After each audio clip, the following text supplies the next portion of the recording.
And the real life NASCAR guys are going to Las Vegas this week, trying to best each other here in this new gen machine. There's lots of things to cover here on Drafting Buddies NASCAR commentary show. We're going to get right into it after the intro.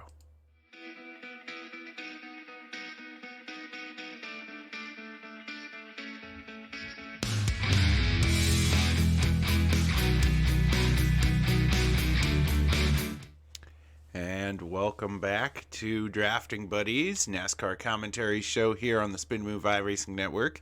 My name is Zach, and I'm here with my buddy David, and we are just here to talk about NASCAR and how we feel about what's going on with the season moving forward. And there's been quite a number of things for us to really mull through and digest together. And we have very different opinions on, I think, the race that happened last week.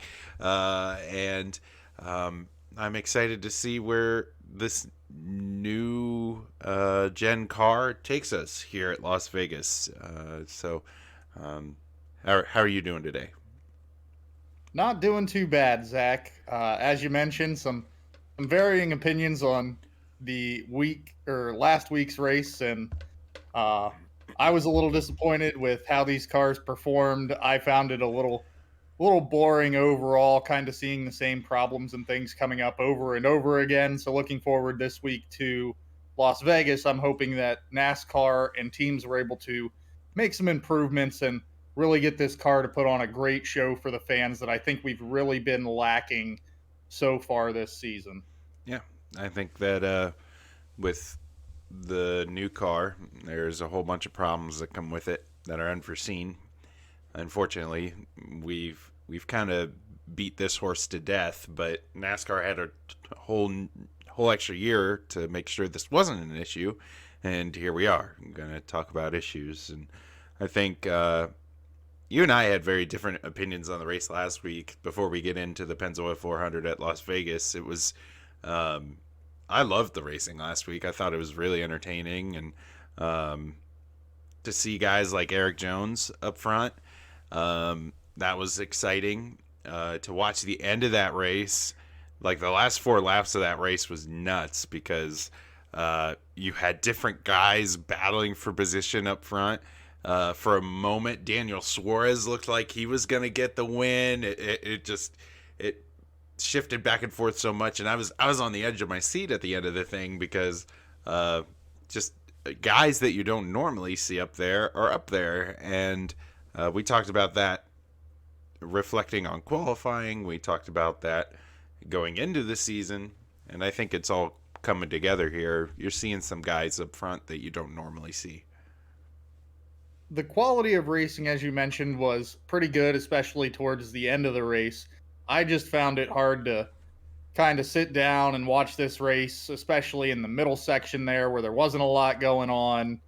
Um, Drivers and kind of at the mercy to their cars with things that were going on up to that point. Stage one, stage two, kind of still figuring out the track, how the cars handled. Mm-hmm. But you're right. The ending was good.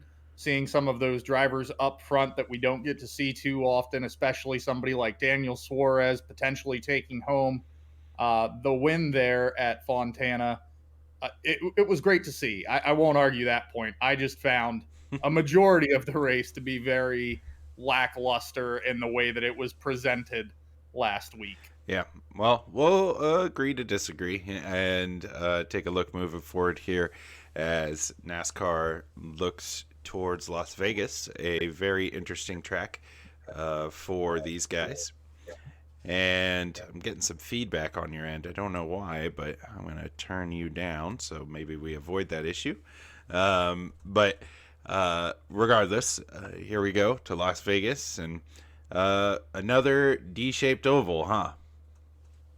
Another mile and a half D-shaped oval, Zach.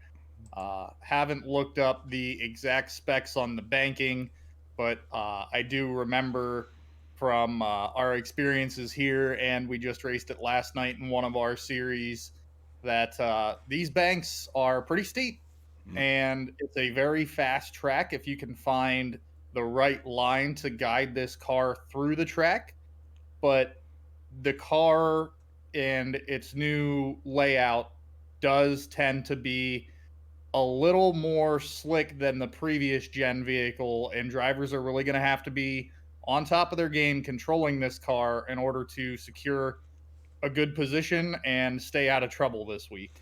Yeah, I saw in practice. And there goes Discord. Oh my goodness gracious!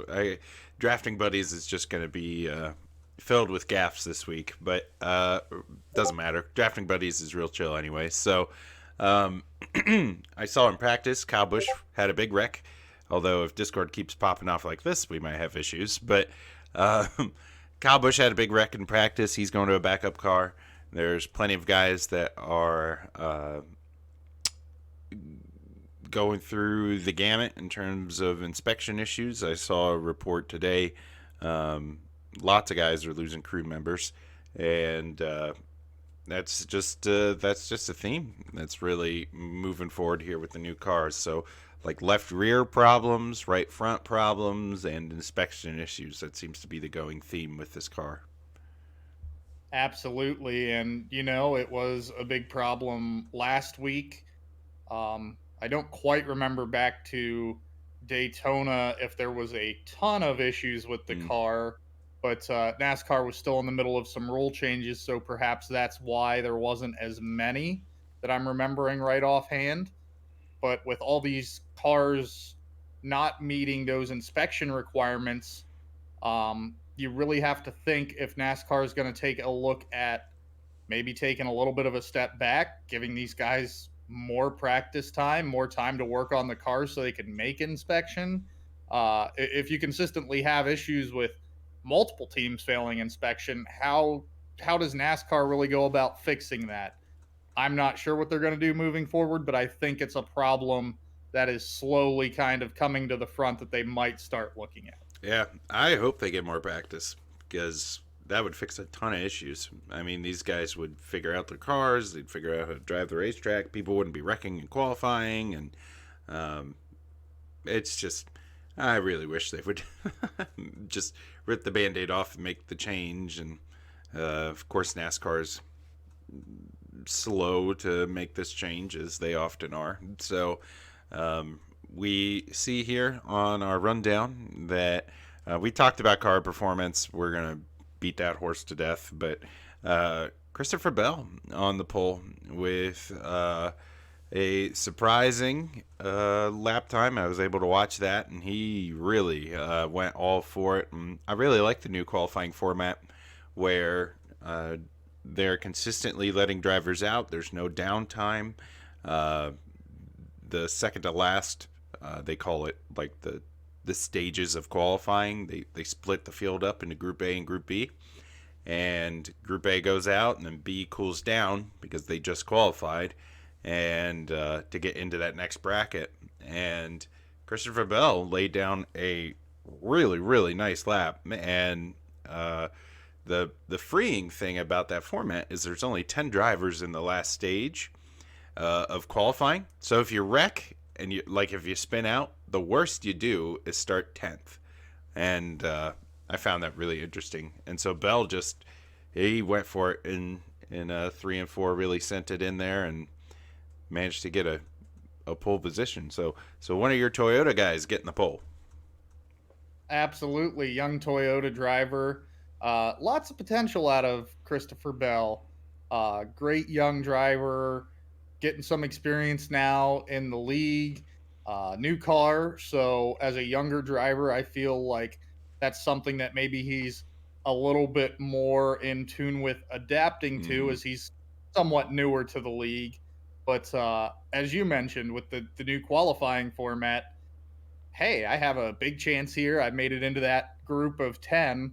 Worst I do here is I send it way too deep into 3 and 4 and I wind up in 10th. And I have a feeling that was probably Christopher Bell's mentality kind of making that hot lap to get on the pole.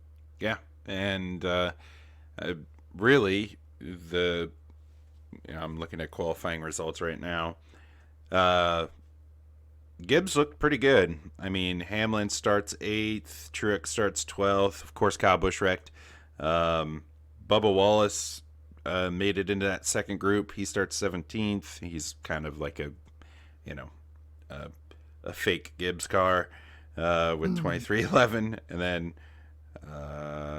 Kurt Busch again has qualifying issues. He'll be starting from the back in 31st.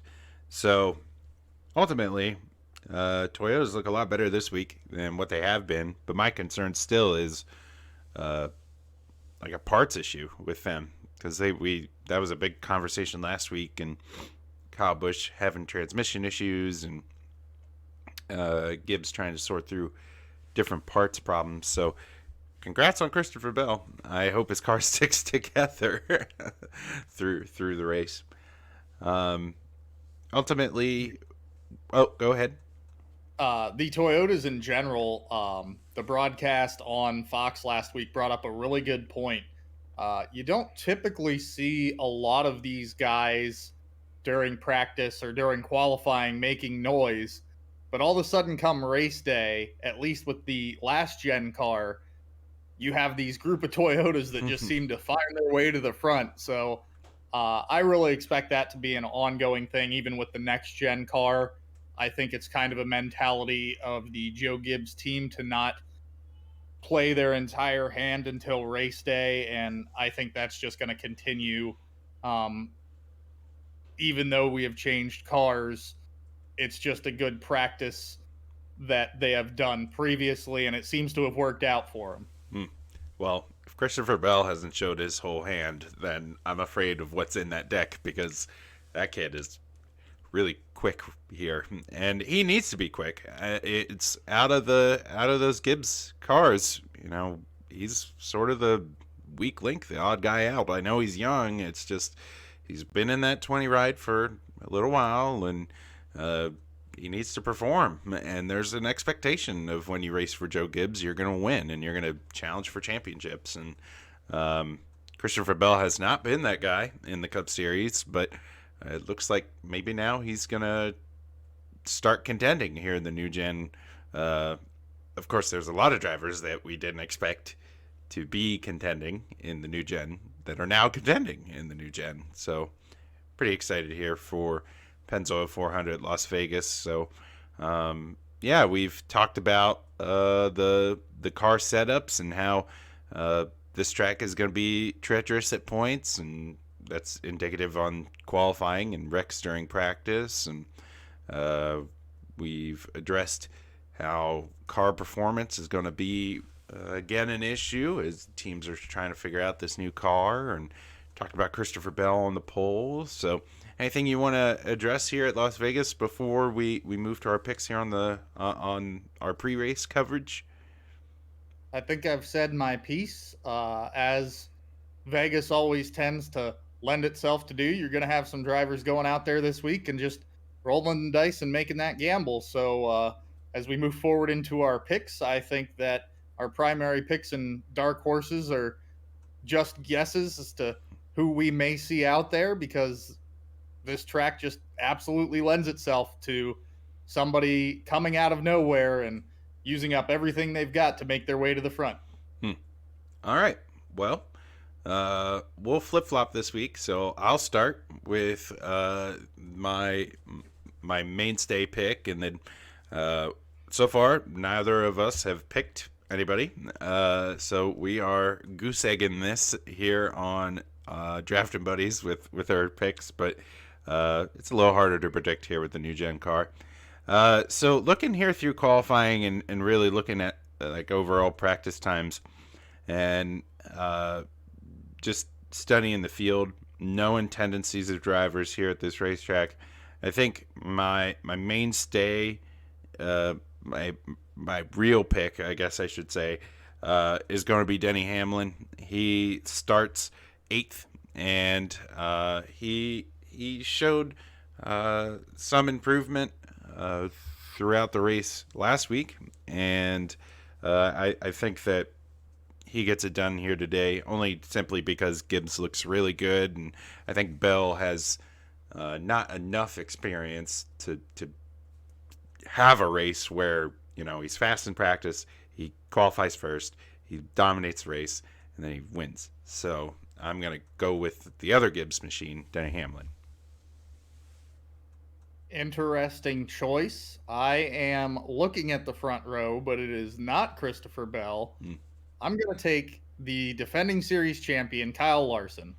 Had a quick qualifying time there to bring home the outside row of the front row there.